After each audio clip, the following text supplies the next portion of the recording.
Hello everybody and welcome back to World of Warships Legends. My name is Spartan Elite 43 and tonight we got a blast from the past. We haven't played in a very long time. So, without further ado, I give you the buffed Constellation. Let's look over Takanashi Hoshino as our commander, Paolo de Revel, Azure Lane, Colorado. We've got Flammable Cannoneer, Dance with Death, Megalomania, Foreclosure Task Force President, and we've got Fully Packed. This one in particular, I think, is going to come in real handy, but I'll explain that one later on. We could have went Master Mechanic, but honestly, we don't really need it. We already have 4 heals. Could have gotten a 5th, or 6, sorry. Could have gotten 6, but do you really need 6 heals? Do you usually get through 6 heals? Probably not. Anyway, as far as the rest of it, we're running Main Battery Mod 2. We're running Steering Gear Mod 2. We've got Concealment System Mod, and we are running the Main Battery Mod 3. And, of course, we are a full reload build, so keep that in mind. You don't really need to build into accuracy on the Constellation. It's got really, really good accuracy, so you don't really need to go all out on that. So a full reload build on this thing is kind of silly, because you get some of the nastiest guns that you can get for the tier. As you guys know, these are, I believe, the 45 caliber. These are the Mark Vs. These are the Alabama, Massachusetts, Kansas sort of guns, not the Iowa's Mark 7s. So these are like 45 caliber guns, which means they don't overpin as much as you'd think. And yeah, they're still punchy as crap. And with this build, our starting reload is 17.6 seconds. Remember back in the day when we got that Azure Lane? What was it? It was the Azure Lane, Colorado, and everybody, we made the video about the Constellation, being like, man, Constellation kind of busted when every other reload is 15 seconds. Now it's every reload is 17 seconds or less. Because Wargaming says it's okay. And if Wargaming says it's okay, then I guess it's okay. So with that being said, let's get to the gameplay. Alrighty, so we're going to be on Greece, and we are in the Constellation. Now, I ain't going to lie to you guys. There are a lot of times where I look around and I'm like, is anybody else even playing the game? This is one of those matches. You know, this is one of those matches where I don't know what happens for the rest of the team because I'm too busy carrying my pants off on my flank, trying my darndest to make our flank hold up despite all odds. Now, with that being said, we have 2 destroyers, and Wargaming felt compelled to put the 2 destroyers right next to one another so that they're equally useless. Like, why do they do that? You got the whole map, and they're not in a division, by the way. One of them is in a division, the other one's not. Okay? So why does that happen? You should never have more than 1 destroyer in any location on the map. Even if they're in a division, you should still break that division up so that 1 destroyer is in one place, the other destroyer is in another place, because you shouldn't have 2 destroyers on top of one another at any given moment. Now, throughout the course of a battle, if it happens, right? But to start the match off, there should not be a single destroyer on your team that is next to another destroyer on your team. It's just silly. But worse than that, our destroyers are then going to do some of the goofiest things known to mankind. Like, he starts out, and one of them goes forward, the other one isn't playing, shocker, and then instead of going forward and spotting, he turns to go behind the island to go to the Bravo cap where he can sit there and contest the map for the entire time, right? Because the best place to put your one person on your team that's capable of spotting is in the one place where he can't spot anything and is basically useless the entire game. Right. This comment is dripping with sarcasm, Spartan. No kidding. But anyway, the good news is we haven't been spotted. They've got somebody in the B cap. They've got somebody in the Alpha cap. That means there's a good chance that there's no destroyer here either, which is good news for me. Even though we do have 3 radars and we can absolutely do some work with those, we are going to try to push our flank. And of course, in true Spartan fashion, I've got to find the one thing that perfectly counters me on my flank, right? It's just the way it is. I don't make the rules. That's just how it is. Doesn't matter what ship I'm in. Whatever perfectly counters me will be on my flank. Notice that when I'm in a radar with a fast reload, no destroyers near me. I'm in a gigantic battleship that's slow and can't really get out the way. Destroyers everywhere.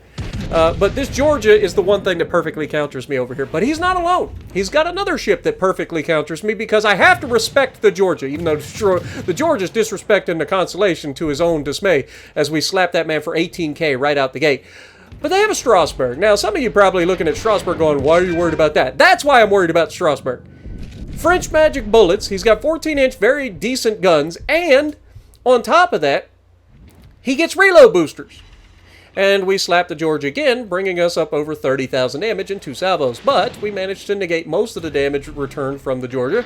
And he's still broadside, so we're still going to give it to him. Now, as we beach on this island that is strategically placed here by Wargaming to f*** over anybody who decides that they need to kite on this right flank, this island is the worst. It really is. I hate this island with a passion. It is in the worst place imaginable.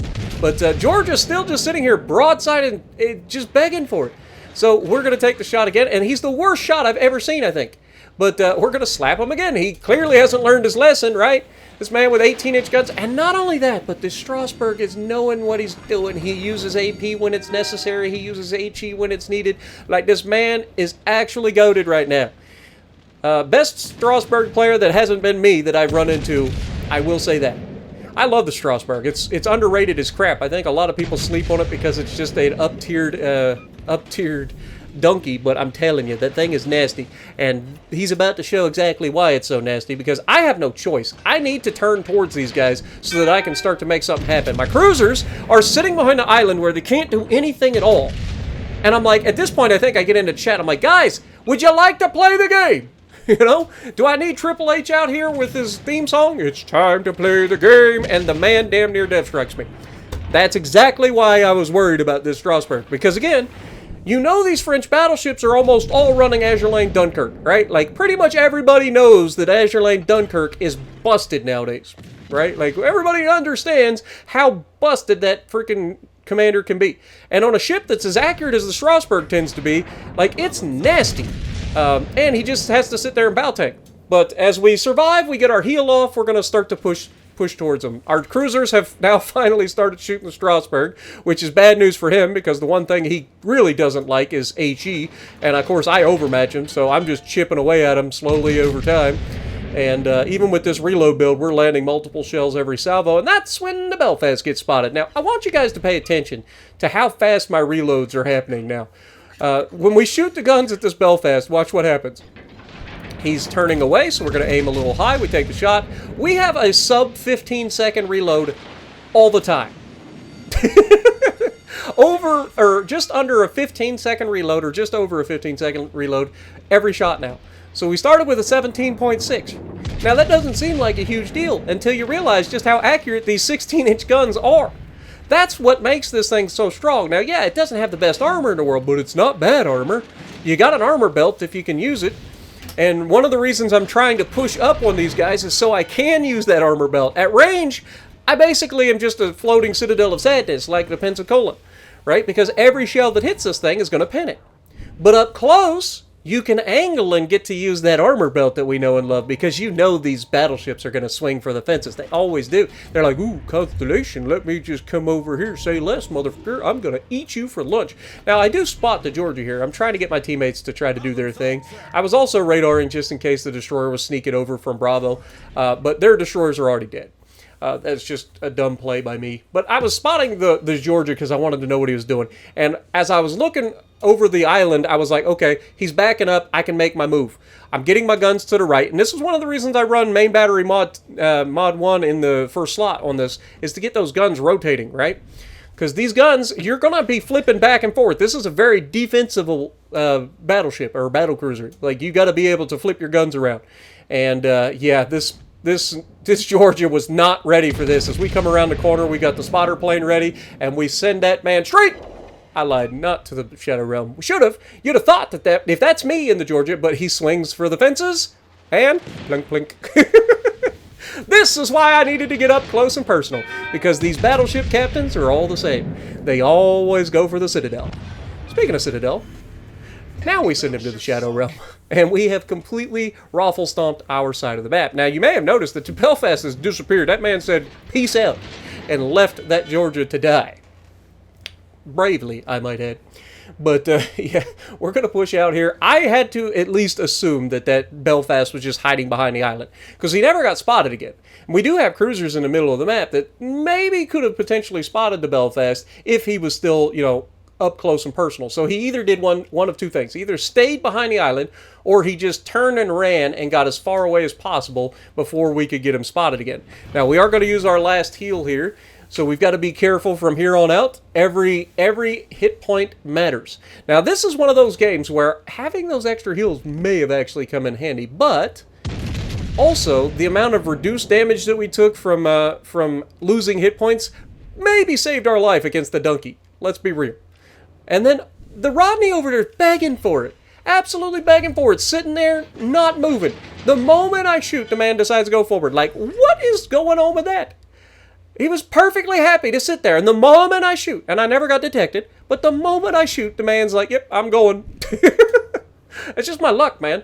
Now, I wanted to shoot the D7 here, but I also wanted to hold. And there's two reasons for this. One, I don't want the enemy to know I'm out here until I'm ready to start ruining their lives, right? This is an underrated thing that a lot of people don't do. This is something that almost nobody does other than, like, upper tier players. And I'm not saying I'm the best player. I've never said that. I've always said I'm above average at best. But I understand the basics of the game, and I can teach you guys some things here and there. This is one of those things. You don't always have to fire your guns, even if you can. I know, it's crazy. Believe it or not, you are allowed to go silent. You don't have to constantly be cycling your guns. And in this situation, what we're trying to do is we're trying to flank the enemy. I want the enemy to be focused on my team, much to the dismay of our Iowa, but I want them to be focused out there. Unfortunately, Rodney gets a little too close and ends up spotting me, so that kind of throws my ruse out the window. But the good news is, again, if you don't knock on people's doors, they generally don't answer, right? It's the way that works. It's a thing in life. It's the thing in World of Warships, okay? Don't knock on people's doors you don't want to have answered.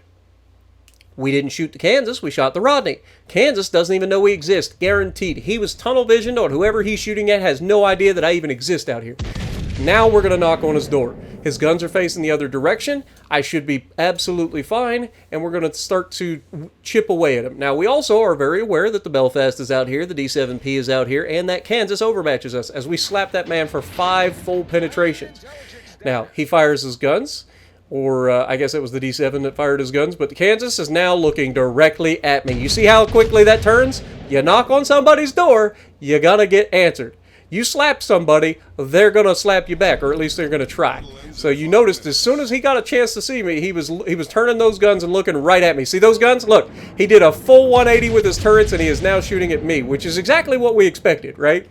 This is not a surprise to anybody. So what do? We angle. And we take almost no damage, despite the fact that the Kansas overmatches us. We do more damage to him, and this one almost got me, I ain't gonna lie. I thought he fired a full salvo. He kept the rear turret of justice and truth on me, and darn near sent me to the Shadow Realm right there. I ain't gonna lie. You know, sometimes we get caught. I didn't see it coming until it was too late. By the time I saw it, I was just praying to God that it didn't kill me. That's just all you can do sometimes. Now watch what I do next. I looked at the smoke screen to see how far away this guy was because I was planning on radaring him. And that's when he decides to YOLO out of his cap anyway, or out of his smoke, because I guess the smoke was dissipating. But we do manage to finish him off, and that leaves the Kansas over here with just enough for somebody else to get the kill. And hopefully me, to be honest. I've got shots on the way. He's kind of reversing, kind of chilling around. Our cruisers are shooting at him. Everybody's doing things, and yoink. I'll take that one. And that's when the D7 realized that, you know, his team no longer exists. It's just him. Now, watch the battleship that's coming up that left flank, by the way. There's a battleship over there that's going to push up that flank. We've got everybody else right here, right in this D7's face. He's going to bow tank me, obviously. That guy that comes out of that left flank has potential to do some real damage against the D7. We don't really have much of a shot. Like, we're just shooting at the bow. But look at the grouping. Even though we're not built into accuracy, it's pretty accurate. Yeah, we hit his belt. He started reversing. It's not that big a deal. We didn't do any damage. But you saw the grouping. That's the accuracy that you can come to get. At any point during this match, have you gone, man, that's really bad accuracy? Like maybe one salvo where we had bad grouping. But most of the time, if you miss with this thing, it's your fault. and that was my fault. He's reversing, he's changing course. We try to anticipate, but he's faster in reverse than you think. But yeah, this time we're going to get a questionable grouping, but we actually land 2 shells on target, and then I think this guy's going to go down before we ever get a chance. And you can see the other battleship over there is half health. Like, really, dude? What were you waiting for? But anyway, we did our part. It was a fun game. Hopefully you guys enjoyed this game in the Constellation. 151k. We don't even get top of the leaderboard. We did everything in that lobby except for capture bases, and we don't get top of the leaderboard. Like, what more do you want from me, Wargaming? But I digress. If you like what I'm doing, punch the like button, leave a comment below, subscribe to the channel if you haven't already, and as always, I will see you in the next video.